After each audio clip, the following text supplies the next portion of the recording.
안녕하세요. 저는 얼마 전에 똥을 밟고 크게 데인 뒤에 초대박을 맞은 30대 초반의 평범한 주부예요. 똥 같은 전 남편과 이혼 후 굉장히 다른 삶을 살고 있거든요. 결혼한 지 3년 만에 이혼을 결정하게 된 사연을 글로 쓰게 되니 이상한 기분이네요. 지금의 삶에 감사한 마음으로 제 전 결혼 생활에 대한 사연을 작성해 볼게요. 저와 남편은 20대 중반에 만났어요. 당시 저는 이미 직장인 4년 차로 아버지가 보태준 돈과 제가 번 돈을 합해서 전셋집에서 살고 있었어요. 남편은 저의 알뜰한 모습에 반했다며 프로포즈를 했고 요즘 추세로는 좀 이른 나이에 결혼을 하게 됐어요. 남편은 사실 좀 무뚝뚝한 면이 있고 구두쇠 기질도 있었어요.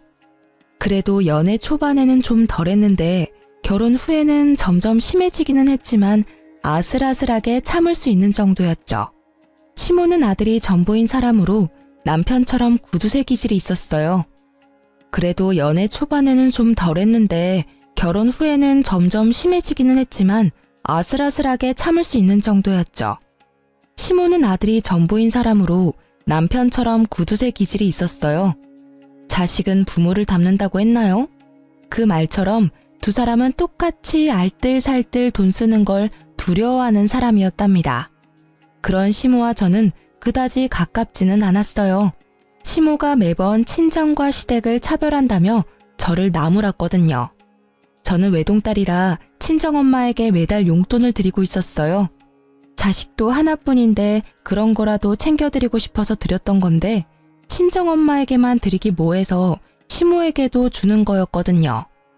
그런데 그걸 매번 작은 돈 누구 코에 붙이냐며 친정엄마한테 더 주는 거 내가 모를 줄 아냐며 난리를 피우는 거예요. 아니 근데 생각해보세요. 외동인 제가 친정을 챙기는 건 당연한 것 아닌가요? 어째서 제가 제 집에 효도하는데 시모에게 그런 말을 들어야 하죠? 어쨌든 시모의 그런 언행은 시집 오고 난 뒤부터 시작됐어요. 그런 시모와 비슷하게 남편도 돈 문제로 저를 힘들게 하기 시작했어요. 제가 번 돈으로 제가 돈을 쓰는데 남편에게 허락을 맡아야 했거든요. 어차피 사야 할 생필품이지만 매번 허락을 맡아야 했죠. 이때쯤엔 부부 사이가 아니라 거의 상사와 부하 느낌이었어요. 내 돈으로 결제 맞는 더러운 그 기분 알만한 분들은 아실 거예요. 정말 짜증나거든요. 그렇다고 제가 낭비를 하는 것도 아니었어요. 진짜 맹세코 양가 어머님께 드리는 돈이 거의 60만 원 정도고 나머지는 생활비 100, 나머지는 비상금과 적금이었거든요. 제가 한 달에 쓰는 돈은 거의 20만 원도 되지 않았어요. 그런데 그마저도 많이 쓰니 적게 쓰니 쓸데없다느니 처음에는요. 저도 좋게 생각했어요. 이게 다 나중에 좋은 집에서 살고 좋은 차 몰고 다니려면 어쩔 수 없는 희생이다 라고 말이죠. 그런데 뒤로 갈수록 이게 아니다 싶을 정도로 심할 때가 있었어요. 지금 보면 그냥 그 사람은 구두쇠였을 뿐이고 더 악질적이게도 남의 돈도 자기 돈이라고 생각하고 있었던 거였어요. 제가 이 짠돌이 남편과 싸우게 된 첫 번째 사건의 계기는 바로 친정집 세탁기 때문이었어요. 친정엄마와 평소처럼 통화를 하는데 엄마가 최근에 세탁기가 고장났다고 하더라고요. 처음에는 수리를 생각했는데 오래된 세탁기라 생각보다 수리비가 너무 많이 나와서 어떻게 할까 고민 중이라고 하더라고요. 그래서 저는 제가 모아둔 돈도 있고 저번 명절 때 남편의 성화로 용돈도 많이 못 드린 것도 있어서 제가 세탁기를 새로 사드리기로 했어요. 친정엄마는 걱정하셨지만 저는 제 돈이고 친정에 쓰는 돈인데 괜찮을 거라고 생각했어요. 솔직히 남편의 반응이 조금 신경 쓰였지만 지도 양심이 있으면 장모한테 못 해준 거 내가 해준다고 뭐라 하지는 않겠지 하는 생각도 있었죠. 그래서 이왕 해주는 김에 세탁기에 건조기까지 해서 드렸거든요. 친정엄마가 50견이 와서 빨래 넣을 때 너무 힘들다고 하신 적이 있어서요. 겨울철이나 장마철에도 빨래 말리기 편하니 친정엄마 집안일이 조금이라도 줄어들 거라 생각해서 선택한 거였어요. 새 세탁기와 건조기가 들어가는 날 부모님과 같이 있었는데 부모님은 무척 좋아하셨고 저는 이걸로 끝이라고 생각했죠. 남편도 모를 거라고 생각했는데 카드 내역이 우편으로 날아올 줄이야. 일부러 카드 실적 채우려고 카드로 구매했는데 남편이 그 내역을 보고는 당장 가지고 와서 따지더라고요. 여보, 이렇게 비싸게 주고 산 게 뭐야? 거의 400만 원에 가까운 돈을 주고 도대체 뭘 산 거야? 돈도 없는데 이만큼이나 돈을 썼어? 아, 그거 우리 친정에 세탁기 고장났다고 하더라고. 그래서 내가 하나 사드렸어. 사드리는 김에 건조기도 같이 해드렸어. 그러잖아도 엄마 매번 빨래 넣을 때 50견 때문에 아프다고 하셨거든. 건조기 있으면 팔도 많이 안 아플 것 같고 같이 하면 또 싸길래 해드렸어. 평소에 해드리는 것도 없고. 명절 때도 용돈 많이 못 드렸는데 이 정도면 괜찮잖아. 자초지종을 설명하면 이해할 거라고 생각했던 남편의 얼굴이 점점 험악해지는 걸 보고 저는 당황했어요. 그런 일이 있으면 나한테 이야기부터 했어야지. 당신 혼자 결정하는 법이 어디 있어?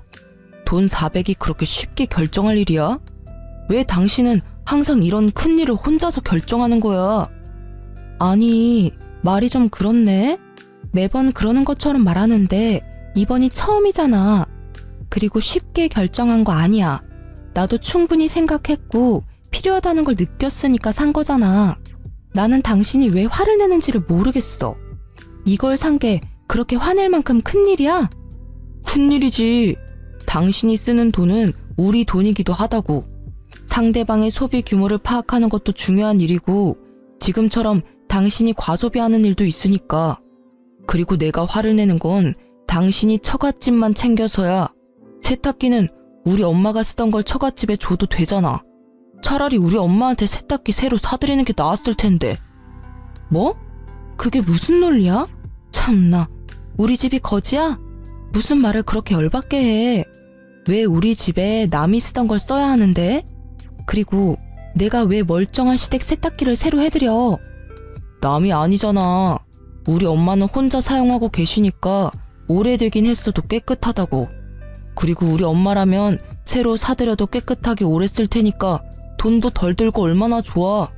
그게 뭐가 좋은 건데? 그러니까 당신 말은 우리 집은 더럽게 쓰고 어머님은 깨끗하게 써서 어머님께 새 세탁기를 해드리는 게 좋다는 이야기야?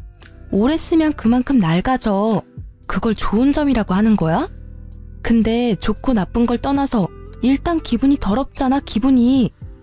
왜 화를 내? 다 아껴 쓰자고 하는 말이잖아. 그렇게 아껴야 우리한테도 도움되고. 그건 아끼는 게 아니지. 비루하게 사는 거잖아. 어차피 이렇게 하나 저렇게 하나 돈 드는 건 마찬가지야.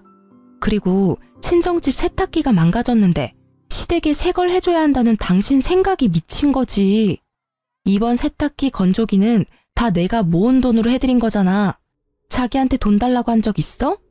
내가 알아서 다 했고 이미 집에 들어가 있고 환불 안 되니까 앞으로 이 이야기는 꺼내지도 마. 알 같지도 않은 소리를. 그래서 시댁에는 새 거 하나 안 해주겠다 이거지? 봐, 매번 똑같아. 넌 언제나 너희 집과 우리 집을 차별해. 그게 눈으로 보이니까 매번 간섭하게 되는 거야. 매번 처갓집에 새 것만 해주고 싶어서는. 그리고 넌 며느리면서 시어머니 몸 안 좋아서 골골대는 건 안 보여? 우리 엄마도 몸 안 좋아. 너희 엄마만 엄마야? 어머님 몸 아픈 걸 왜 나한테 이야기해? 아프시면 병원 가면 되지. 멀쩡한 세탁기를 그것 때문에 바꾸겠다면 자기가 아들이니까 자기 돈으로 바꿔드려. 그럼 되겠네. 그 생각 자체가 문제라고. 처가에 네 돈을 썼으면 우리 집에도 네 돈을 써야지. 그게 진짜 차별 없이 대우하는 거 아니야? 와, 진짜 웃긴다. 그럼 양가에 돈 한 푼 안 주는 당신은 차별이 없는 거야? 그리고 차별하는 거 아니라고 분명히 이야기했어. 매번 일할 것도 없고. 이렇게 큰 금액 나간 거 이번이 처음이라고. 용돈도 양가 부모님께 똑같이 내 돈으로 드리고 있다고. 당신이 줄 것도 아닌데 왜 자꾸 나한테 뭐라고 하는데? 진짜 차별하는 게 뭔지 보여줄까? 어? 결국 반 협박이 섞인 제 말을 듣고서야 남편은 입을 꾹 다물었죠. 그렇게 사태는 마무리되는 것 같았지만 쉽게 끝나지 않더라고요. 그렇게 싸우고 며칠 뒤 시모에게서 전화가 왔어요.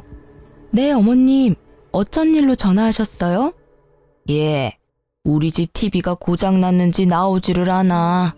와서 한번 보고 고쳐주던지 해야겠다. 시모는 항상 무언가 원하는 게 있을 때만 먼저 연락을 했거든요. 이번에는 TV를 고쳐달라거나 사달라는 것처럼 보였죠. 네, 알겠어요. 제가 남편에게 잘 전해놓을 테니 조금만 참으세요. 그렇게 저는 시모의 전화를 끊고 바로 남편에게 전화를 걸었어요. 여보, 어머님이 집 TV가 망가졌다고 전화 오셨던데 와서 봐달라고 하시는데 수리가 될까 모르겠네. 워낙 오래된 TV라. 그래서? 그래서라니.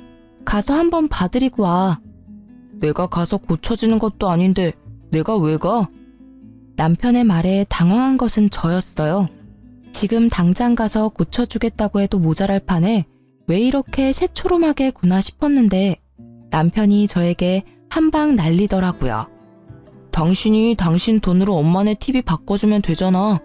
차별하지 않는다고 했으니 그렇게 해줄 거지? 그럼 너는 뭘 해줄 건데?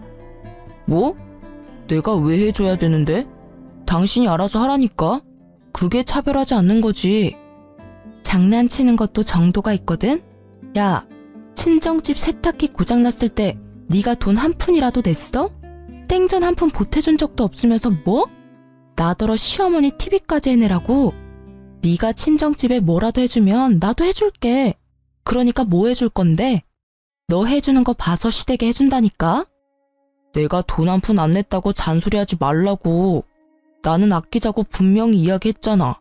그런데 그만큼 큰 돈을 나랑 상의 없이 쓴 건 분명 당신 탓이지.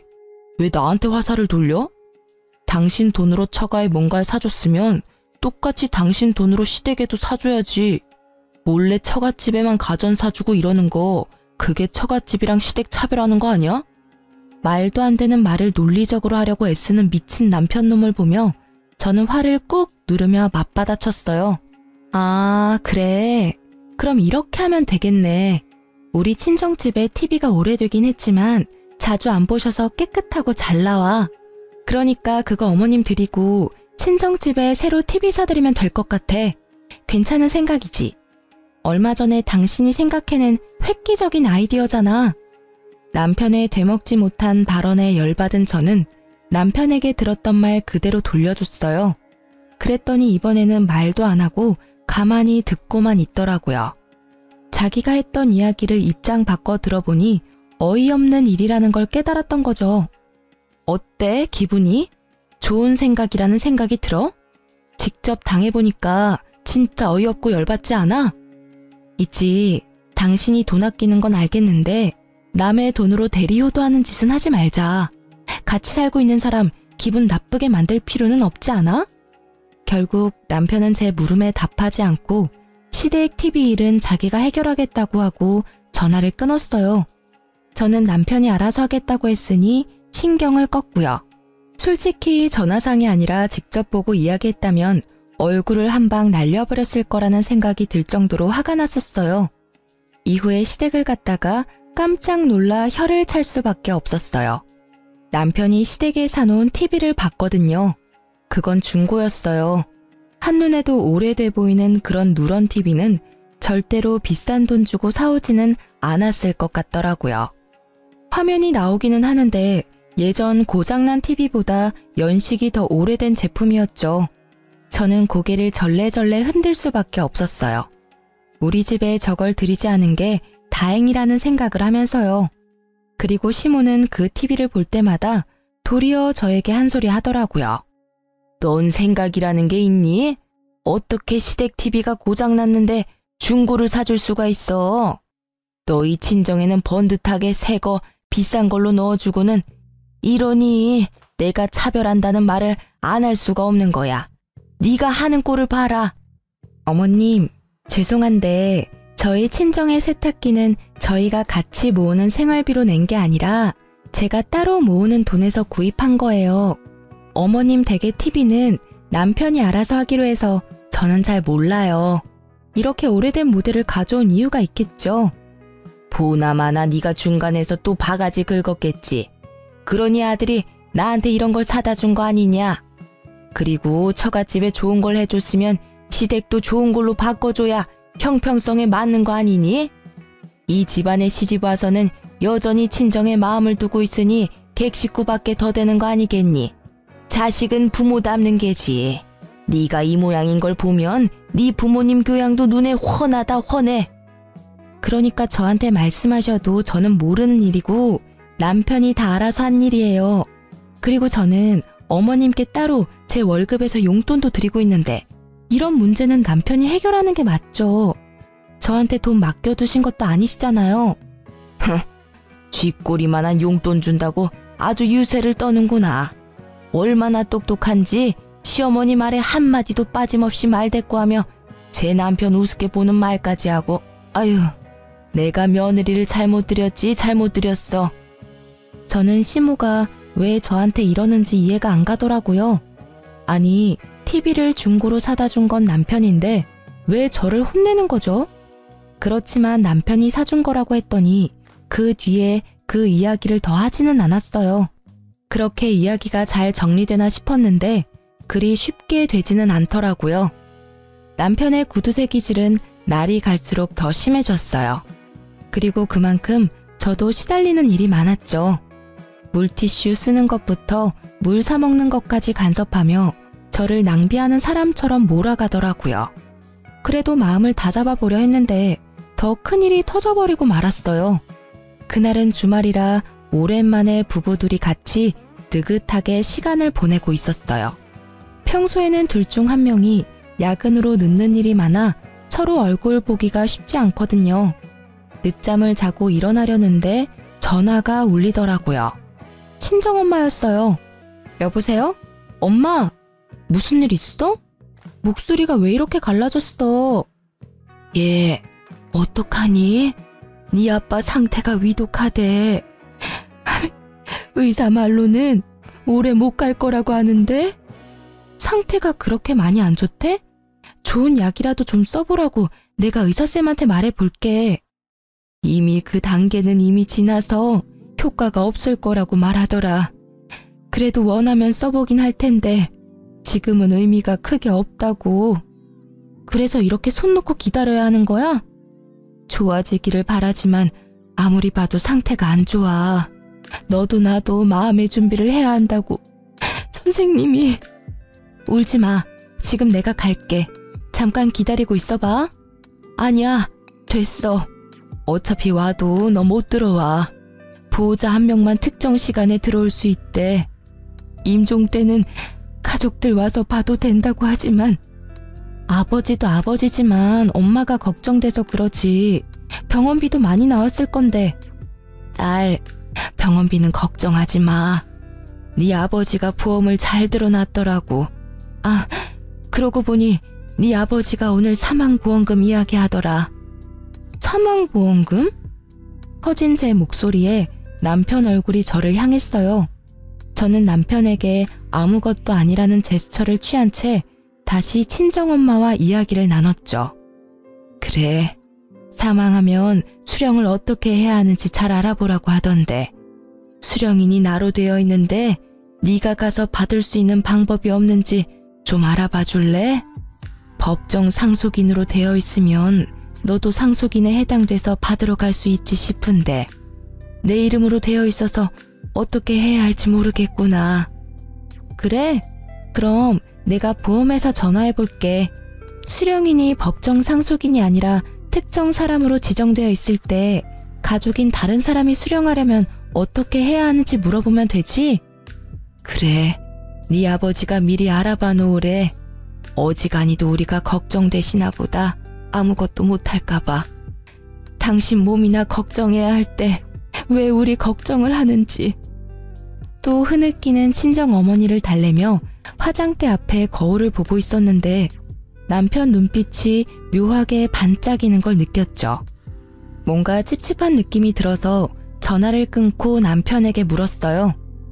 아까 전에 전화할 때 왜 그렇게 빤히 쳐다본 거야? 어? 이제 좀 있으면 장모님 생신이잖아. 안 좋은 일도 있으신데 생일이라도 좀 좋은 날 되셨으면 싶어서 선물 하나 드리려고 하는데 뭘 해드리면 좋아하실까? 갑자기 무슨 일로? 해마다 식사하고 용돈 조금 드리고 그게 일상이잖아. 선물하려고 할 때마다 경기하면서 안 된다고 한 사람이 무슨 선물은? 이번에는 좀 다르잖아. 어머님도 많이 힘드시니까 기운 차릴 만한 일도 있으셔야지. 잘 생각해봐. 어머님이 좋아하실 만한 걸로. 그럼 명품 가방이라도 드릴까? 정말로 별 생각 없이 던진 말이었어요. 남편이라면 절대로 받아들이지 않을 물건이라고 생각했거든요. 그렇지만 남편이 센 척 나오니 저도 그냥 센 척하고 싶었던 것뿐이랄까. 진짜 아무 생각 없이 던진 말이었는데 그런데 이게 무슨 일인지 갑자기 남편이 알겠다고 하더라고요. 그래, 그걸로 사드리자. 내가 봐서 사올게. 진짜로 사드릴 거야? 그래, 지금이라도 사위 노릇 해야 하지 않겠어? 힘드신데 옆에서 지탱하지 못하면 마음이라도 전달해야지. 그 말에 당황한 것은 저였어요. 이런 사람이 아닌데? 그런 걸 사볼 생각조차 하지 않는 사람인데 말이죠. 이때까지 저는 남편이 말만 그렇게 하고 사오지 않을 거라고 생각했어요. 그런데 그 바로 다음 날 남편이 진짜 가방을 사왔더라고요. 저도 아는 유명 브랜드의 고가의 명품 가방을요. 중고로 사도 몇백만 원이 넘는 이 가방을 남편이 가져오자 저는 놀랄 수밖에 없었어요. 친정엄마 생신날 그걸 떡하니 내놓으니 엄마 얼굴이 요 근래 드물게 활짝 피더라고요. 계속 힘든 일만 있었는데 좋은 일 정도는 있어야죠. 당신 이거 진짜로 사온 거야? 비싸지 않았어? 무슨 돈으로 이런 걸 산 거야?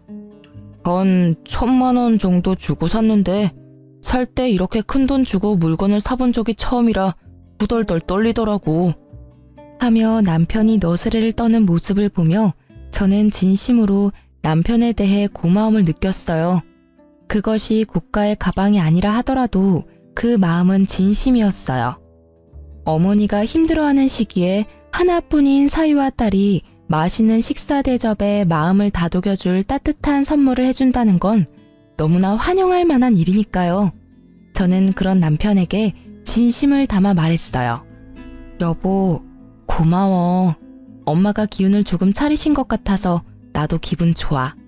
당신이 명품 가방 해준 것만큼 나도 잘할게. 뭘, 해야 할 일을 했을 뿐인데 너무 신경 쓰지 말고 장모님 잘 지탱해드려. 자주 만나 뵙고 연락도 하고 말이야. 그렇게 친정엄마 생신이 훈훈하게 끝나는가 했는데 그 다음날 시모에게서 시댁으로 오라는 연락을 받았어요. 무슨 일인가 하고 갔더니 시모가 노발대발하며 저를 잡아먹을 것처럼 노려보더라고요. 네가 네 남편을 어떻게 요리를 했길래 그런 비싼 가방에 돈을 들이도록 만들었어? 말해봐. 네가 뭐라고 시켰으니까 나한테는 생전 선물도 안 해준 명품 가방을 처갓집에다 갖다 바친 거 아니야. 차별한다 내가 말했지만 이렇게 티가 나도록 나를 무시할 줄은 몰랐구나. 알고 보니 저희 엄마 카톡 프로필이 수정된 걸 보고 시모가 개거품을 문 거죠. 사위가 선물해준 가방. 그리고 사진에는 선물 받은 가방 사진이 떡하니 있었죠. 저는 당황했어요. 사실 처음에 뭘 사줄까 하고 물었을 때 명품 가방이라고 대답한 건 저였으니까요. 솔직히 진짜 사올 줄 누가 알았겠어요. 그러니 저도 시모에게 미안한 마음이 들더라고요. 어머님, 진정하세요. 그 가방은 저희 어머니 생신 선물로 이이가 선물해준 거라. 어머님 생신 때는 제가 예쁜 걸로 사드릴게요. 생일까지 어떻게 기다리니? 그리고 너희들 진짜 이러는 거 아니다. 내가 돈 때문에 명품 가방 때문에 이러는 거 같지? 아니야. 이런 사진 보면서 남편 없는 내 신세가 서럽고 자식이며 며느리한테도 홀대받는 내 인생이 불쌍해서 아이고. 말릴수록 더 심하게 과장되게 울고불고 하는 시모를 남편은 팔을 잡고 끌고 나가려고 했어요. 어머니, 잠깐 나가서 이야기해요. 조용한 데서 이야기 좀 하자고요. 놔, 내 전연한테 직접 들어야겠어. 너를 어떻게 구워 삶았길래 제발요. 따라오세요. 결국 시모를 끌고 가다시피 한 남편은 시모와 집 밖으로 나갔어요. 저는 걱정이 됐어요. 말주변 없는 저 사람이 제대로 말을 전달할 수 있을까 하고요. 정말 작은 걱정이었지만 이때는 너무 미치겠더라고요. 말 한마디에 진짜 시모의 분노를 살 수 있으니까요. 그래서 몰래 저도 나가서 이야기를 들으려고 했는데 마침 베란다 문이 열려 있더라고요. 시댁 집이 2층이라 당장 베란다 쪽으로 나가서 몸을 기울였어요. 처음에는 소곤거리는 소리라 안 들렸는데 최대한 집중하니까 잘 들리더라고요. 장인어른이 지금 위독하신데 곧 돌아가실 것 같아요. 근데 보험을 빵빵하게 들어놓으셨는지 사망보험금이 어마어마하더라고요. 나중에 그거 타면 어머니한테 더 좋은 거 해드릴 테니까 조금만 참아요. 예? 와이프 외동딸이잖아. 장모님이 받아도 반은 와이프 몫이거든요. 그러니까 지금은 참으시라고요. 그 돈 들어올 때까지만. 그래? 아이고 잘됐네. 쓸모도 없는 며느리 이제야 쓸 일이 생겼어. 잘됐다 얘. 보험금 타면 그걸로 팔자 피는 건 순식간이야. 그 집안에서 너희 결혼할 때 해준 거 하나도 없더니 죽을 때가 되니 도움이 되는구나. 너도 이제 팔자 피는 거야. 잘됐어. 저는 제 귀를 의심했어요. 내가 들은 게 진짜 현실인가? 이건 꿈이 아닌가? 하는 생각이 들 정도였죠. 두 사람이 돌아오는 소리가 들려 저도 불이 나게 현관으로 달려나갔죠. 열이 받아서 두 사람에게 한 소리 하려고 결심하던 차에 친정엄마한테 전화가 왔어요. 저는 남편과 시모를 두고 그대로 밖으로 나가 전화를 받았죠. 응, 엄마, 무슨 일이야? 예, 어떻게 이럴 수 있어? 사위한테 받은 가장고리가 떨어져서 수리하러 갔더니 자기네 제품이 아니라며 수리를 거부하던데 이거 설마 가짜 제품이니? 뭐? 그게 무슨 말이야? 아이고, 내가 거기서 받은 수모를 생각하면 손발이 떨리고. 아니, 가품을 줬으면 가품이라고 말을 해주면 될 것을 왜 가짜를 진짜라고 속이는 거니? 저는 그 길로 불이 나게 친정으로 달려갔고 그 가방을 들고 전문 매장을 찾았어요. 직원이 딱 보더니 SA급도 아닌 B급 짝퉁이라더군요. 저도 친정어머니도 명품을 직접 본 적이 없으니 그게 가짜인지 진짜인지 알 길도 없었던 거고요. 실망한 친정어머니를 달래는 저는 수치스러움과 분노로 머릿속이 가득 찼어요. 이혼, 바로 이날 저는 이혼을 결심하게 됐어요. 막대 먹은 무개념 짠돌이 남편과의 이혼을 말이죠. 그리고 저는 그 나쁜 놈과 아버지를 모욕한 시모에게 복수를 계획했어요. 지들이 했던 대로 아주 치사하고 더럽고 열받는 복수를 말이죠. 이후로 저는 대놓고 시댁과 친정을 차별하기 시작했어요. 좋은 것이 있으면 무조건 시모가 있는 데서 친정에 해줘야겠다고 이야기하고 제가 모은 돈을 털어서 친정에 바리바리 먹을 것, 입을 것, 가전제품 같은 것들을 해다 줬어요. 남편과 시모가 볼 때 더 많이 해드렸죠. 시모에게 이보다 더 크게 열받는 일이 있을 수 없고 남편은 유산 때문에 꾹 참고 있는 게 보였죠. 그래도 본인도 참기 힘들었을 거예요. 말하고 싶은 걸 참느라 힘들어 보였거든요. 그치만 이제 짠돌이가 힘들어하든 말든 제 알 바 아니죠. 무개념 막말 시모는 결국 참지 못하고 제게 한 소리 해댔어요. 이게 보자 하니까 친정집에는 발길 좀 끊으랬더니 매번 왔다 갔다 하며 이거 사주고 저거 사주고. 너는 이 시댁 식구들은 보이지도 않냐? 이렇게 대놓고 사람 차별하고. 자식은 부모 닮는 법이야. 네가 그러면 네 부모가 욕 얻어먹는 건 당연한 이치지. 어디 가서 우리 집 며느리라고 하지 말거라. 네, 차별하는 거 맞고요. 저는 외동딸이라 저희 친정집 식구도 소중해요. 어머님네는 아들이 셋이나 되는데 챙겨줄 사람도 그만큼 많잖아요. 그런데 저희 집은 저 하나뿐이거든요. 제가 아무리 친정을 챙겨도 어머님네 새형제가 챙기는 것보단 덜하겠죠. 안 그래요? 시모에게 아들 셋은 자신과 똑같은 구두쇠들 셋이었거든요. 그러니 용돈도 저만 드리고 있었고 나머지 형님들은 용돈 자체도 드리지 않더라고요. 그러니 제가 친정에 해주는 것들이 부러울 법도 했던 거죠. 그래서 힘껏 빈정거려줬어요. 그것도 아들 못 낳은 너네 엄마 팔자지. 그럼 아들을 든든히 낳았어야지. 이렇게 남의 집안 며느리로 들어온 딸에게 이거 사달라 저거 사달라. 너희 집안도 참 사람들이 베어먹지를 못했어. 결국 친정집을 걸고 넘어지는 시모에게 저는 대놓고 두 아주버님 흉을 좀 봤어요. 아, 그래서 어머님은 두 아주버님한테 잘 대접받고 계시나요? 연락도 자주 안 하시는 것 같던데. 형님들도 연락 없으시잖아요.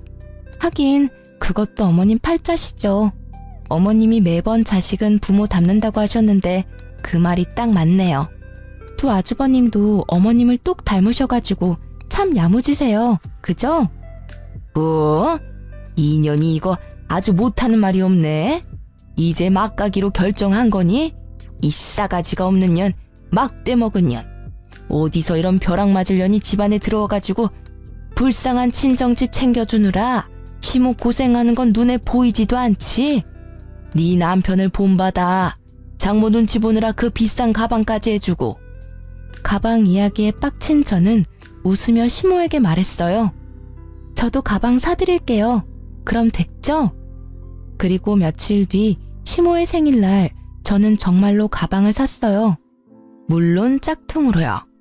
생일날 그 가방을 받고 좋아하는 시모의 얼굴에 어찌나 기분이 좋던지 조만간 그 얼굴이 일그러질 걸 생각하며 저는 싱긋 웃었어요.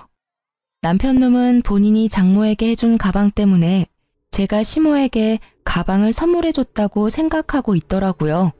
뭐 반쯤은 맞는 말이었죠. 짝퉁 선물에는 짝퉁 선물로. 저는 얼른 그게 가짜라는 걸 알아차리도록 하기 위해서 일부러 시모의 가방 지퍼 부분을 잡고 확 뜯어버렸어요. 시모에게 수리를 하셔야 할 것 같다고 구매처 장소까지 똑똑히 알려드렸죠. 그리고 며칠 뒤 수리하러 갔다 씩씩거리며 집으로 돌아온 시모의 모습에 저는 시치미를 뚝 떼고 앉아 있었어요. 너 나한테 감히 가짜를 줬어? 어떻게 할 거야? 그 명품점에서 내가 이런 수치를 당하고. 예, 너 네 와이프가 나한테 가짜 가방을 준 거 알고 있었니? 당신 뭐 하는 짓이야? 어머님 생신에 가짜 가방을 선물하면 어쩌자는 거야? 진짜 개념도 없고 생각도 없구나. 내가 장모님께 해준 게 얼만데 이런 식으로 은혜를 원수로 갚아. 은혜 같은 소리하고 자빠졌네. 야, 다른 사람은 다 나 욕해도 당신이랑 어머님은 나 욕하면 안 되지. 당신이 했던 짓이 있는데 나를 탓하는 건 웃기지 않아?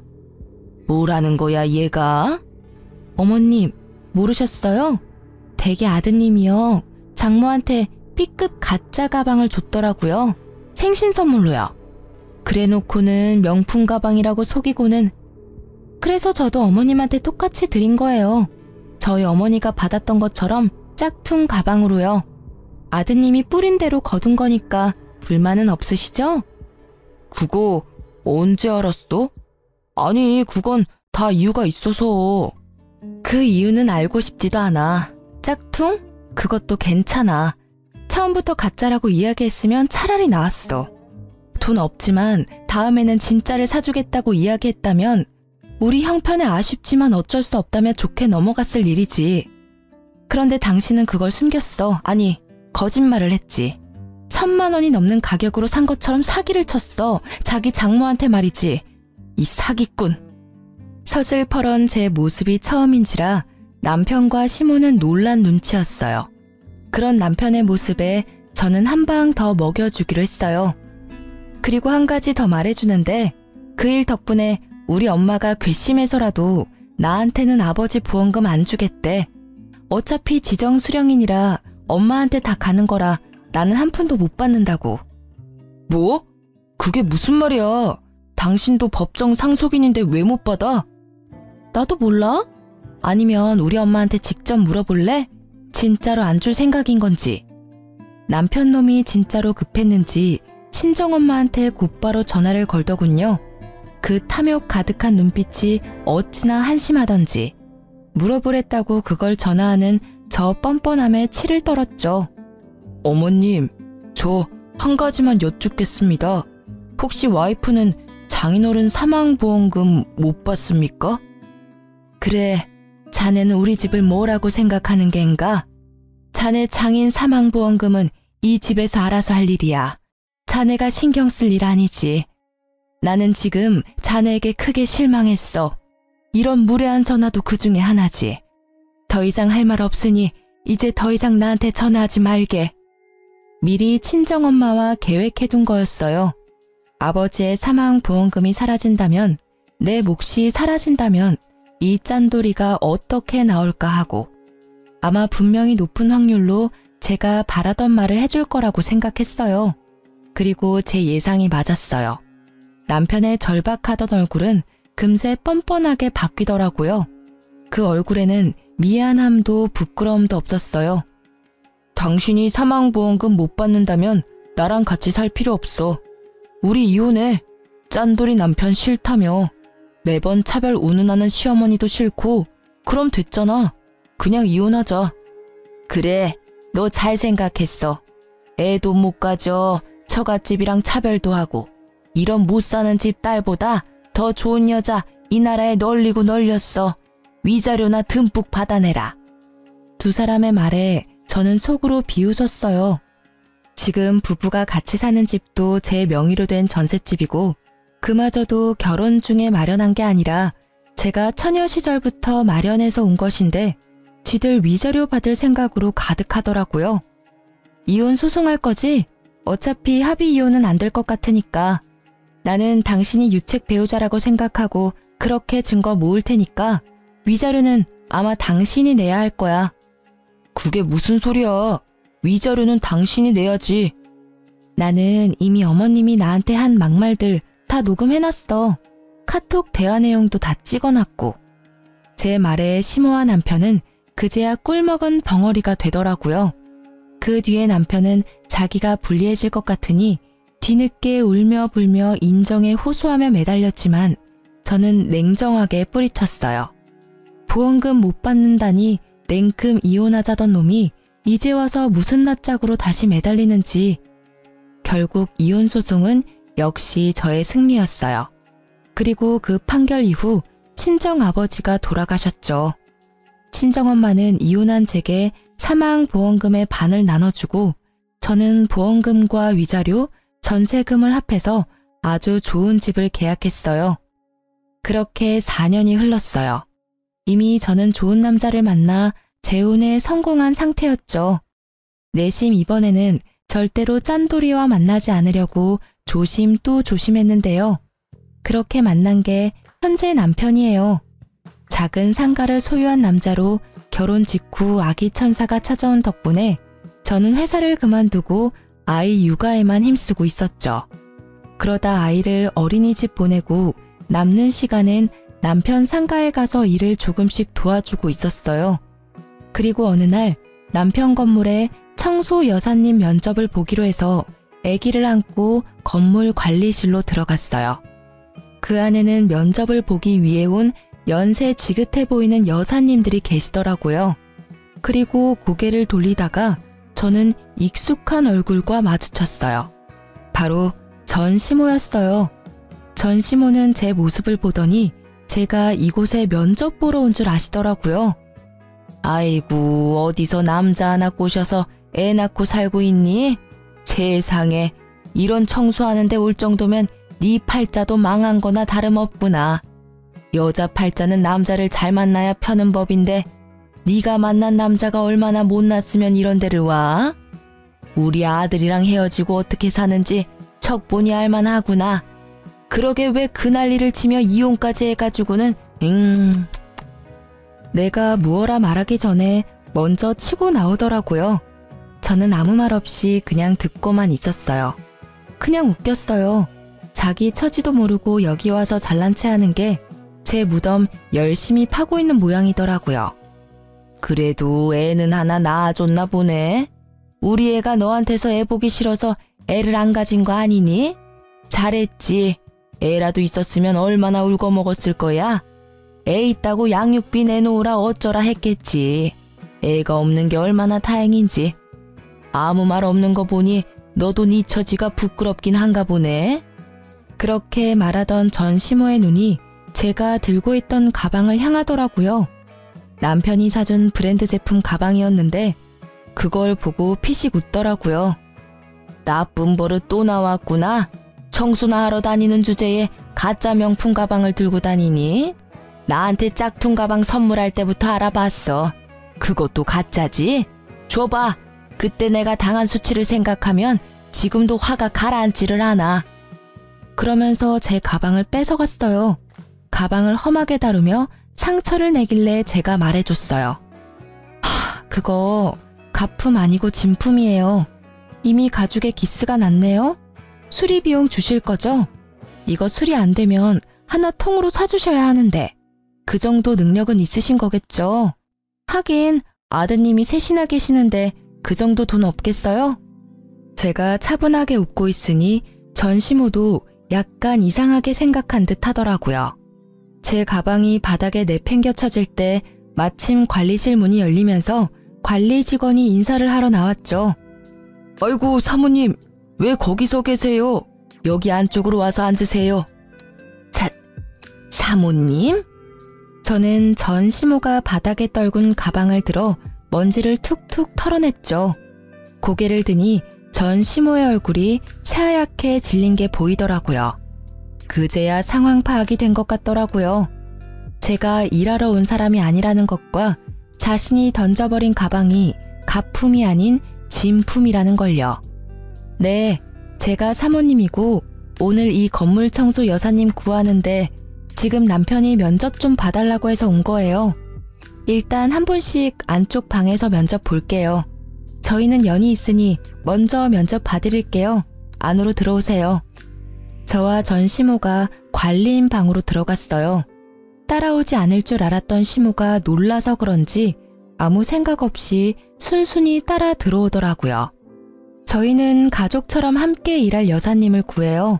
월급도 근처 분들보다 더 쳐드릴 건데 그만큼 열심히 해주셔야 되고요.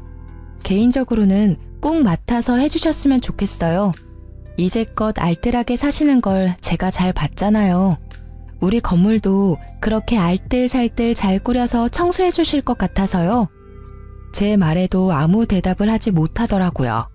불과 5분 전과는 정반대인 상황이 너무 웃겼어요. 그리고 그 사색이 된 표정에 통쾌하기도 했고요. 절 괴롭힐 때는 보지 못했던 얼굴이 너무 속 시원했어요. 그런데 전 남편은 뭐 하는 사람인지 모르겠네요. 대체 뭘 하고 다니길래 늙은 노모를 일하러 여기까지 보냈대요? 요새 일 다니고 있긴 해요? 혹시 여전히 너무 알뜰하게 살아서 연세 드신 어머니 밖으로 일하러 보낸 걸까요? 뭐든 적당히 해야 하는 법인데 말이에요. 아들이 셋이나 계신 분이 이런 데서 일한다 그러면 사람들이 욕할지도 모르겠네요.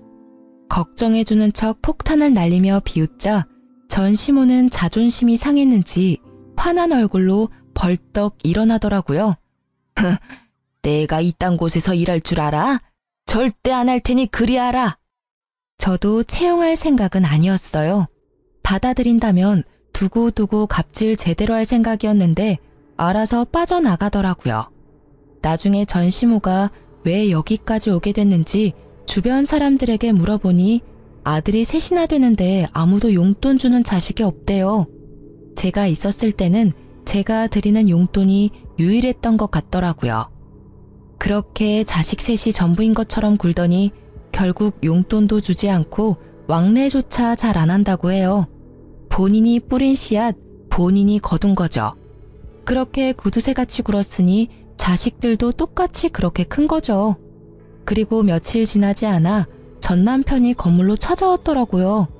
저는 시모가 건물에 해코지하지 않을까 매일 나와보고 있었기에 그 사람이 왔을 때 딱 마주쳤죠. 너 잘 만났다. 야, 너 나한테 사기를 치고 이혼을 해? 너 보험금 못 받는다더니 다 받아쳐먹고 나한테는 거짓말을 해? 왜 그게 잘못됐어? 나도 내 재산 지킬 필요가 있어. 네가 욕심내서 우리 아버지 보험금 노리는 거 모를 줄 알았어? 간도 크지. 어떻게 와이프 아버지 사망보험금을 노려? 그래, 그거 내가 탔으면 또 그 집구석에서 부어 삼겨지고 있었겠지. 정말 불행 중 다행이었어. 뭐? 이게 말이면 다인 줄 아나? 야, 이딴 작은 상가 하나 가지고 있다고 무서운 줄 모르나 본데 나는 니년 절대 용서 못해. 나한테 거짓말하고 이혼한 거니까 사망보험금은 토해내야지. 그게 맞는 거잖아. 그게 왜 맞는 말이야? 그리고 그걸 내가 왜 토해내? 아버지 사망보험금은 엄밀히 따지면 우리 엄마 거야. 그리고 이 건물? 이거 내 거 아니야. 내 남편 거지. 그러니까 남편 불러서 법적 대응하기 전에 얼른 꺼져. 앞으로 이 근처 얼씬거리지도 마. 알아들었어? 이 찌질아. 건물이 남편 거라는 이야기에 전 남편은 사색이 돼서는 말 한마디 못하고 나가더라고요. 아니, 와이프 아버지 보험금 못 받는다는 이유로 이혼하자고 했던 놈이 다시 찾아와서 이럴 줄은 상상도 못했어요. 정말 찌질함의 끝을 보여준 더러운 놈이었어요. 그 일이 있고 나서는 찌질한 전 남편을 본 적은 없었어요. 재혼한 남편이 제 이야기를 듣고는 눈에 불을 켜고 건물을 지키고 있거든요. 그래도 찌질이와 헤어지고 좋은 남자 만나서 다행이라고 생각해요.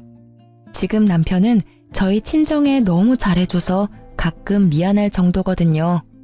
우리 집이나 시댁에서 뭔가를 사면 꼭 친정에도 사드리자며 먼저 권하니 제가 도리어 마다할 정도예요. 솔직히 우리 집에 너무 잘해주니까 저도 자연스레 시댁과 남편에게 더 잘하게 되더라고요. 뿌린 대로 거둔다는 말이 틀린 게 없네요. 이제 든든한 남편과 알콩달콩 잘 살아볼 거예요. 글 읽어주신 분들 모두 감사하고 행복하세요.